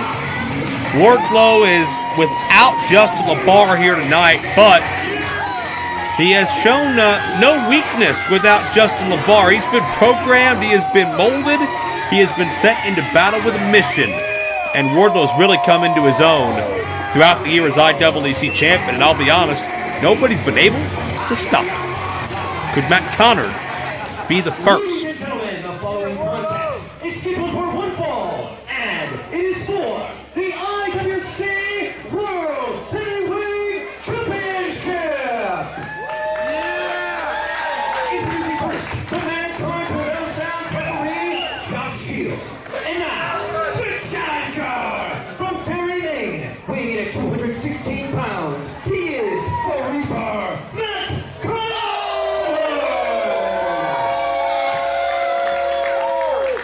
And his opponent from Cleveland, Ohio, weighing in at 275 pounds, this man is the reigning, defending, undisputed, undefeated IWC World Heavyweight Champion. Ladies and gentlemen, this is Wardlow.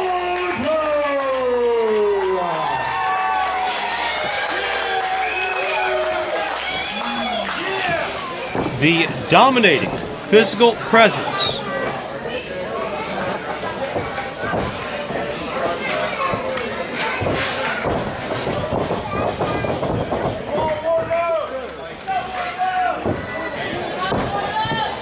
of Wardlow.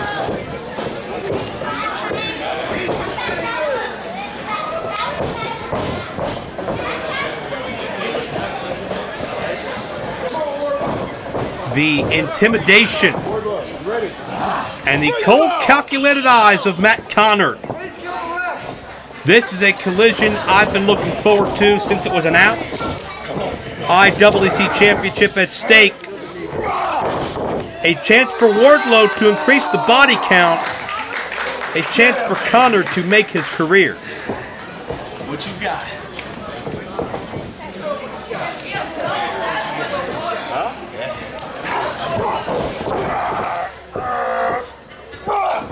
Collar and elbow again. And Conard just trying to muscle. Wardlow got caught.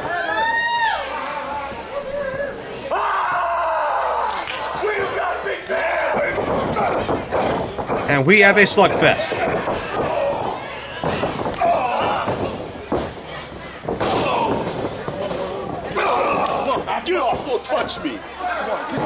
And these are two guys who are both about 6'4" or 5. These are big boys. They are heavy hitters. Wardlow the advantage now. Oh, Wardlow starting to burst into that corner. And you notice that turnbuckle is not attached properly. Wardlow may have caught some steel, and that may have given Conard an opening. Oh, look at that. Oh, with practically one arm. Wardlow elevating Conard.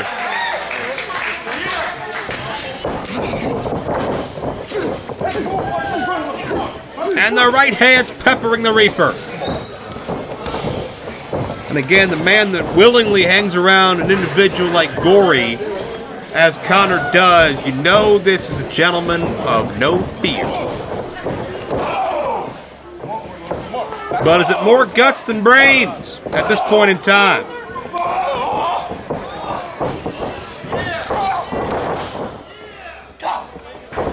And Wardlow, a spine buster, 2 count only.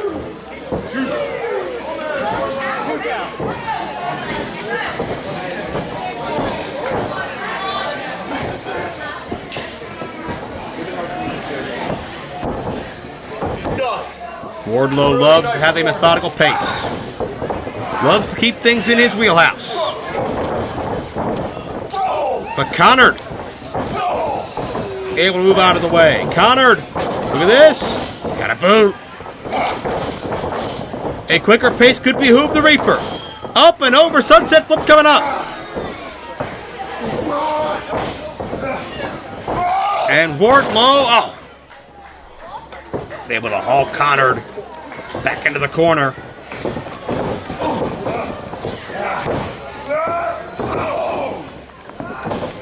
And you could tell, just the physical dominance the man with war in his name brings to the table.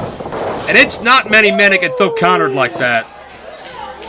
Again, a man who just personifies intimidation, as Conard has much of his career in and out of IWC. A man that went to war in front of a packed house, an IWC, cover, 2 count only, an IWC Meadville attendance record. Conard backed up by the Hardy Boys, along with Gory, but you can see the trouble Conard is having with Wardlow.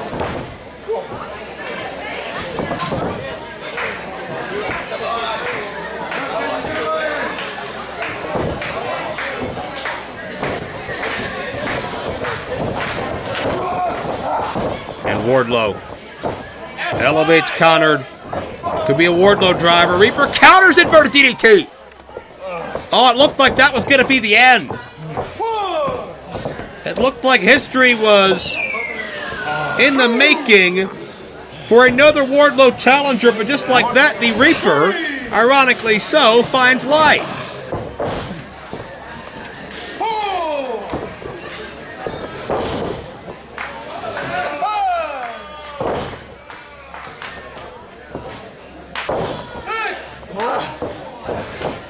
The official is counting.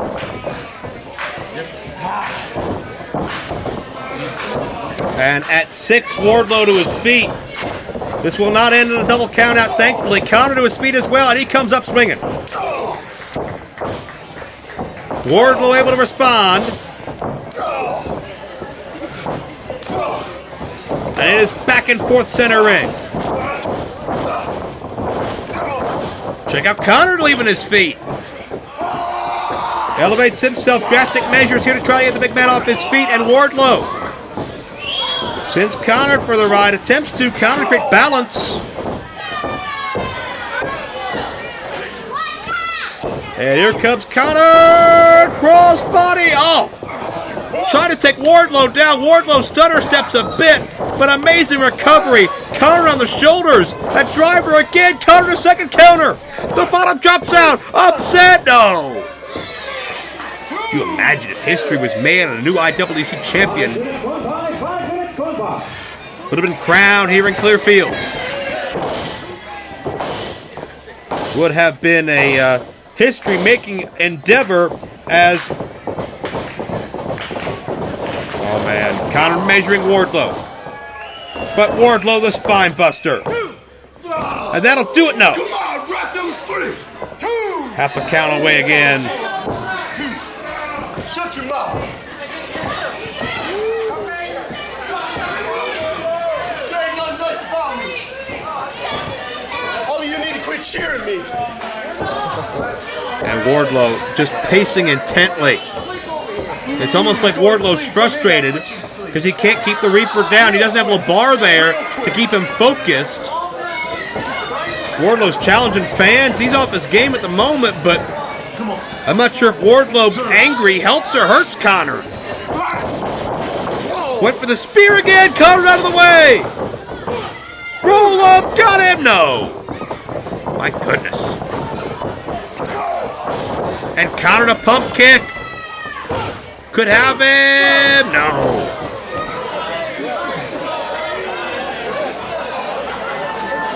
And Wardlow in a bad way at this point. It's not often you see Wardlow this out of sorts.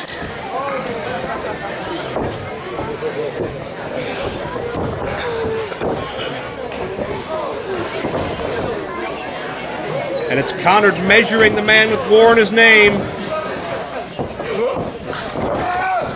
Here we go now. Wardlow elevates Conard. Oh, got the driver that time. And you can see how quickly and seamlessly he snapped it off. Foot on the chest, much as many of his victims in the past.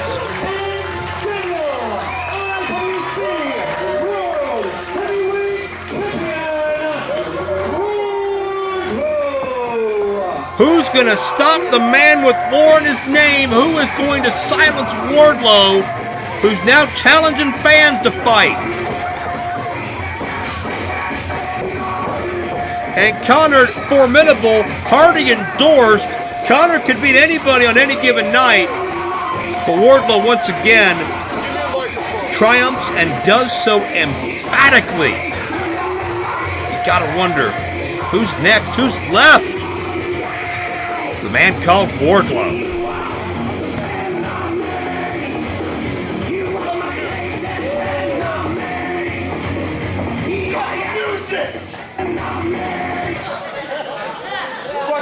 Slap you too. First off, notice to the front row. You want to go to sleep, come in here, I'll put you to sleep. What? Yeah, get in here, I'll rip that stupid beer right off your face. What?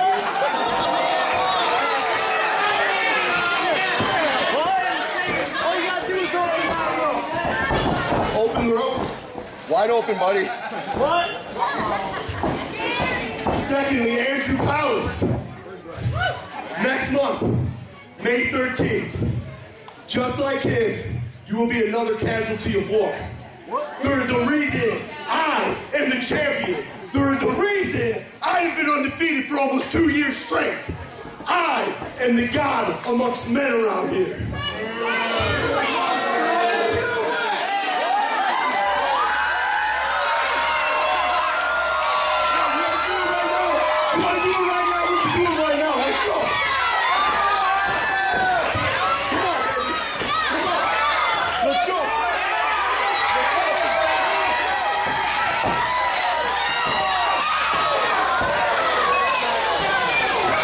And wait a second here.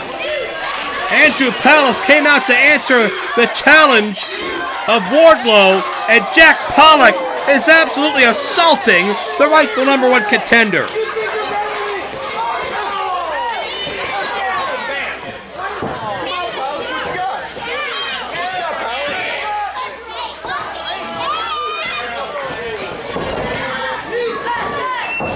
And Palace is sent into the Wolves in no condition to deal with a man as imposing as Wardlow, who absolutely drills Palace just 2 weeks ahead of their IWC Championship matchup in Elizabeth.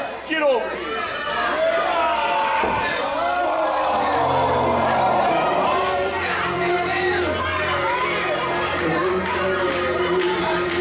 Could this be a sign of things to come? Could this be the fate of Andrew Palace? You know if Jack Pollock has anything to say about it. You know if Justin LaBar does. And you damn sure know Wardlow's going to try his best. then this will be the scene back at court time, Elizabeth, Pennsylvania, as Wardlow. Will he meet his match or claim another victim? IWC title after shock in 2 weeks.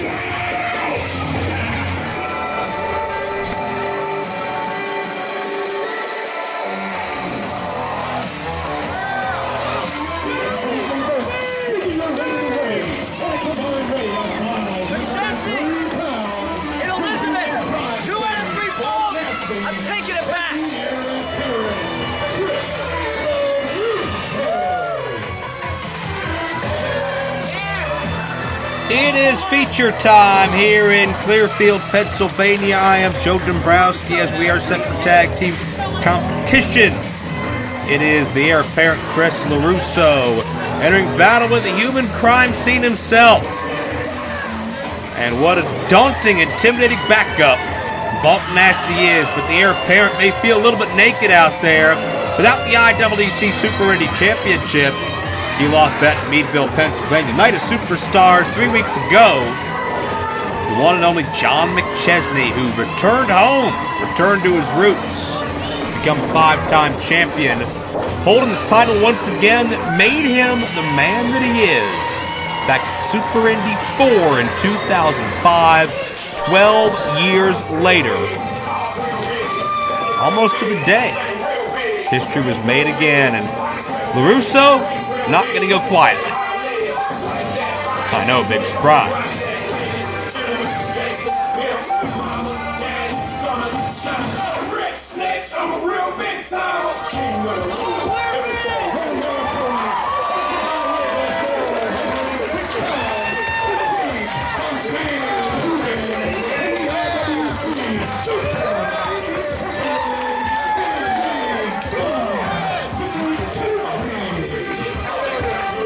John McChesney took Dan Hooven under his wing when Hooven was selected by the reset button to team with McChesney in tag team competition. The duo came very, very close to winning the IWC Tag Team Championships and shocking the world, only losing them through their fingers on a technicality. But it is a great teacher and student type relationship here, as McChesney's got so much knowledge.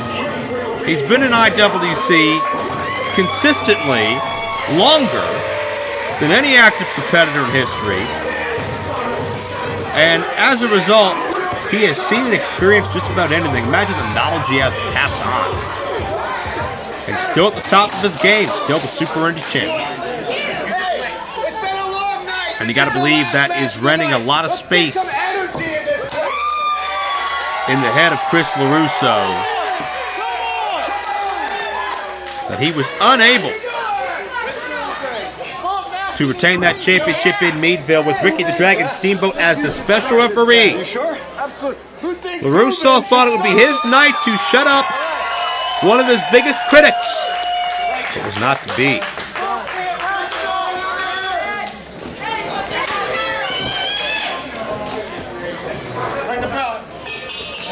And it will be LeRusso and Hooven starting out one-on-one tag team main event, Clearfield Carnage 2.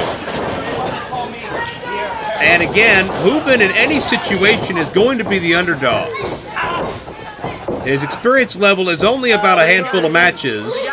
LeRusso is well over a decade. And Hooven has been training very hard. He's been studying his craft. Certainly picking the brains of the likes of John McChesney will only help the cause. But at the end of the day, sometimes there is no substitution. Just that comfort level, just that experience in between the ropes, those instincts that sometimes take time to develop.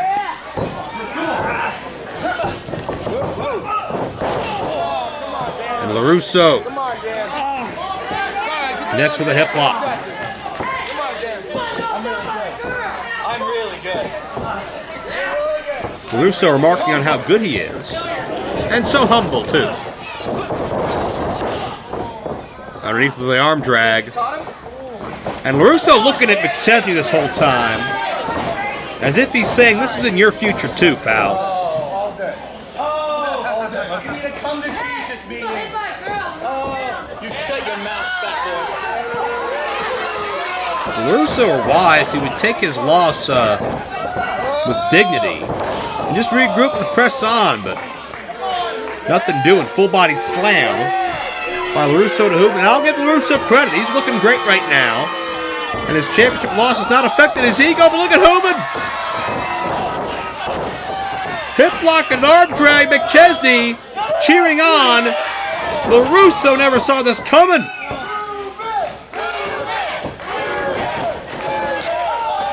Knife edge chop. There's something from the McChesney playbook. LeRusso's as equally insulted as he is in pain.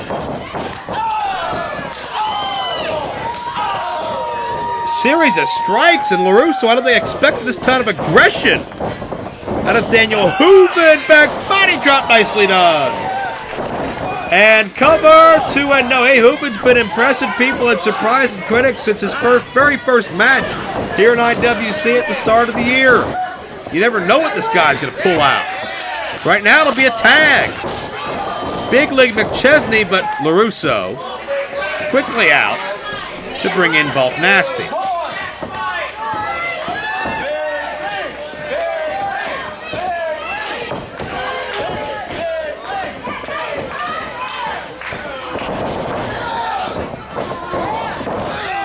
And Bulk able to hurl McChesney down and make it look effortless.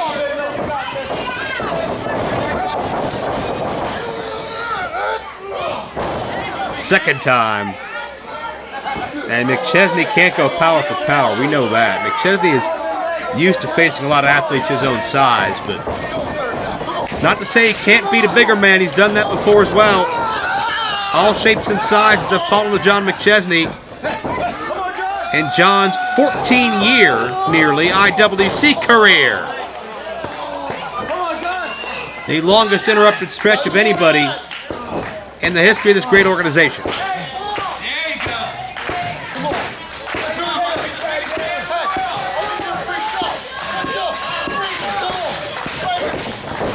And Bulk Nasty is daring McChesney for more. McChesney responds, but not nearly as successful as he had hoped. Come on, John, you got this.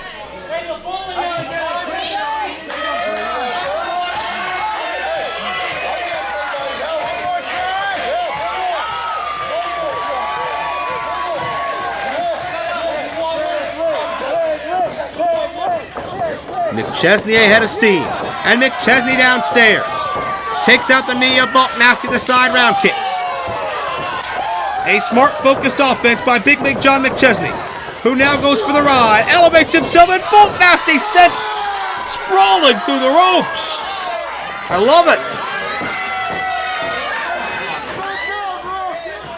And John McChesney down with a pescado. But Bulk Nasty catches him. Oh. I bet that hurt a lot. And John is down.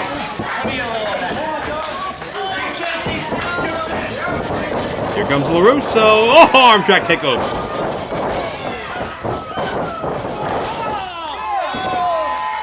Series of arm drags. McChesney so fluid. I think LeRusso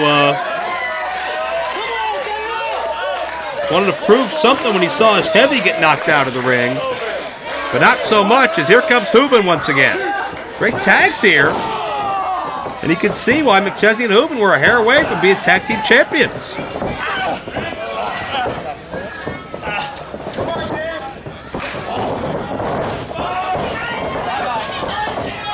And LeRusso puts the brakes on to the outside. Here comes Bulk. Oh, God.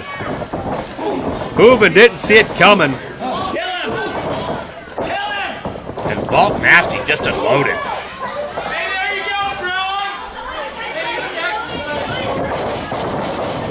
Hooven sent for the ride, and you can see the impact of that follow-through splash. Not going to make things any better.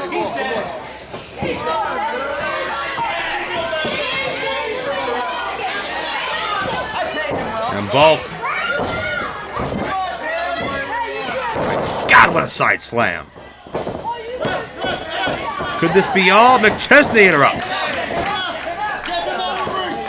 And Hooven is just Just putting a bad way here. Get a big slam. Slam him down for me. Big slam for me, big man. Pollock elevating. Hooven. Check out this. You speak of elevation. Man, what a hellacious leg drop. And that leg drop is comparable or better than anybody you can name in the game. And Hooven traps the shoulders of LeRusso. Almost caught the heir apparent unawares.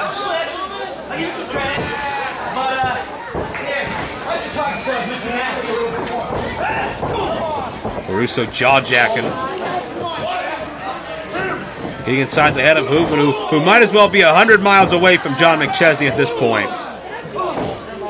You see that overwhelming mass of bulk nasty between Hooven and McChesney, and there's just nothing that can be done.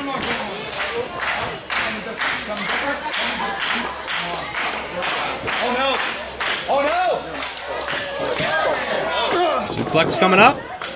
Oh, look at that! Look at that! Oh, man.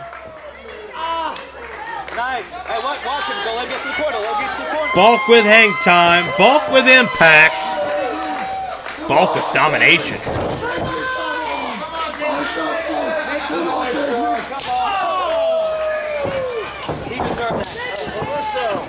To the aggressor, the human crime scene.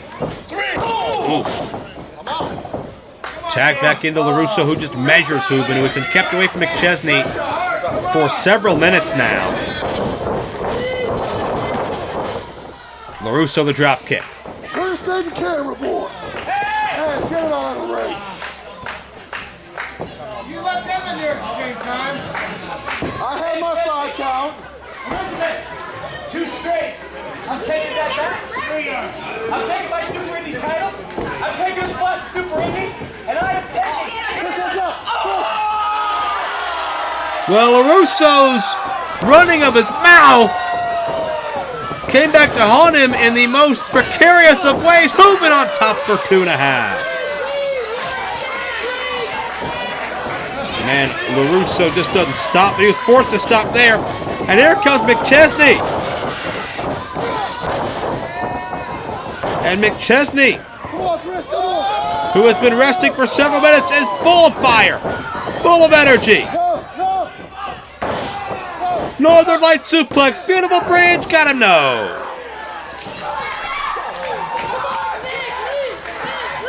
God. And LeRusso, able to intervene. Impede the progress of McChesney for a moment, but a running TKO.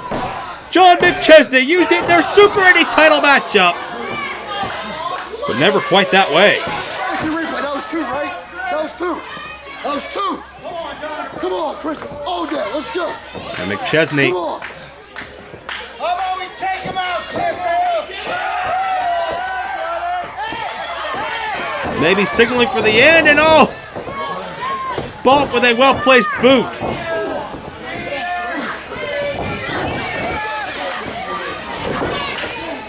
Shot to Hooven as well. And Hooven on the back of Bulk nasty.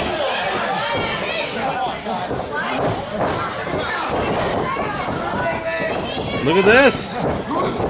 Bulk targeting both men. Oh, double clothesline. Bulk is down.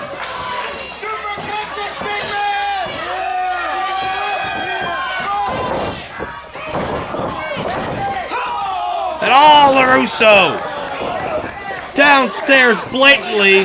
He doesn't give a damn. That's an automatic disqualification. And you hate to see it end like this.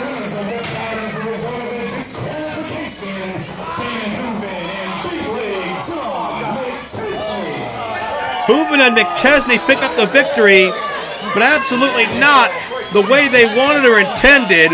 And it looks like LeRusso and Bulk will have the last word regardless. Wait, it's Britt Baker. Well, McChesney's always had Britt Baker's back over the oh, no, come on.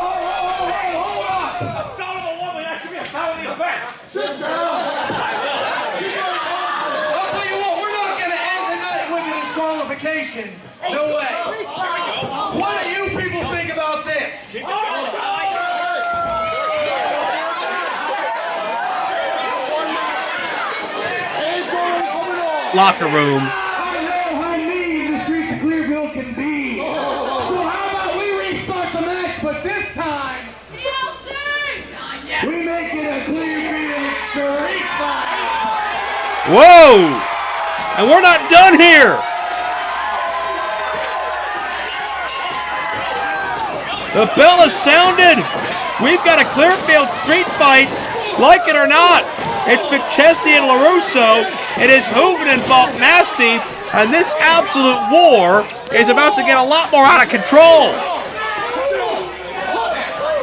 LeRusso and Bulk thought they could sneak their way out of this thing, thought they could just skirt by. Look at Brett Baker! IWC Women's Champion takes flight! What a moment!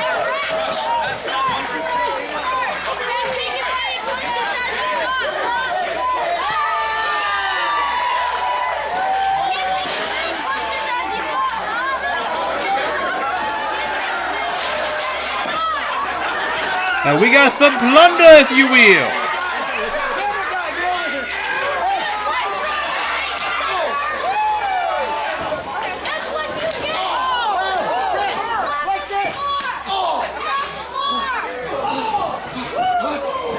McChesney and Britt trading off assaulting Bulk Nasty, Hooven, and LeRusso on the near side.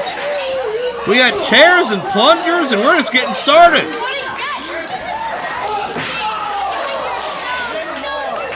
It's times like these we just let the visuals tell the story.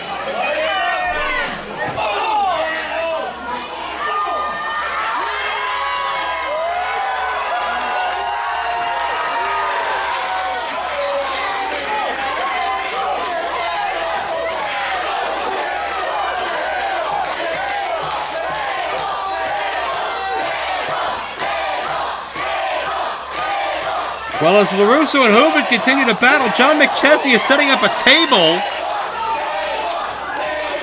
on the left-hand side of the ring. No doubt dangerous intentions. But Bulk Nasty from behind. And McChesney taken down. But McChesney's still fighting. And Britt Baker's still fighting.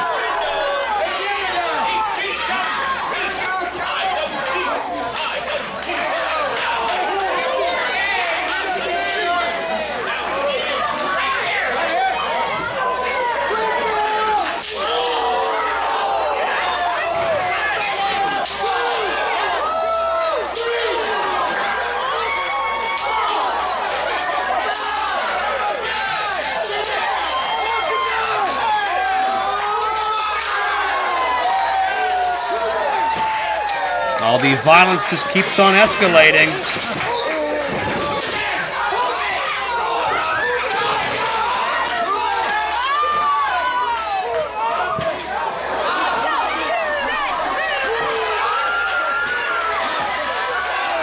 And it went Hooven.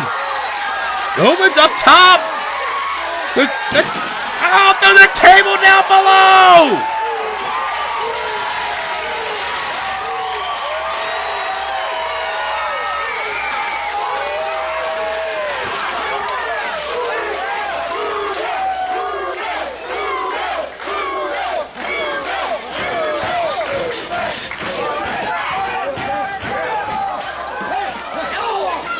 Hooven risking life and limb, as he's apt to do out there.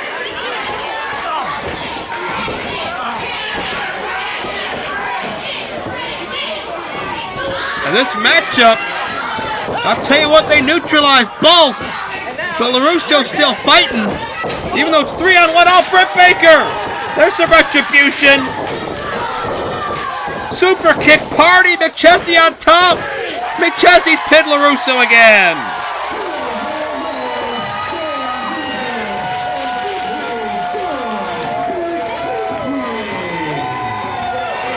What a victory. We didn't expect the Clearfield street fight to be enacted here this evening. We didn't expect Britt Baker to become so physically involved. We're certainly glad that she did. John McChesney, another victory over Chris LeRusso. And what a couple of proud champions side by side. And give a big assist to Hooven as well. That